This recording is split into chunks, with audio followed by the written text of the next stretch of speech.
ኢማን ደርቆ ሽርኩ ፈልቶ የናኘ ነቢ ያላንቱ በአላህ ቢያምን ባልተገኘ ኢማን ደርሶን ጌታን አውቀን የሰለምነው ኑረ ለዓለም ባንቱ እኮ ነው ሰው የሆነው።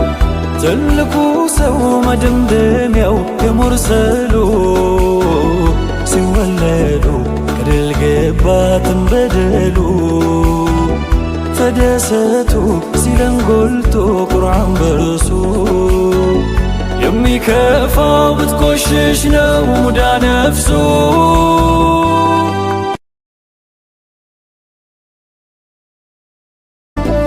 ኢማን ደርቆ ሽርኩ ፈልቶ የናኘ ነቢ ያላንቱ በአላህ ቢያምን ባልተገኘ ኢማን ደርሶን ጌታን አውቀን የሰለምነው ኑረ ለዓለም ባንቱ እኮ ነው ሰው የሆነው።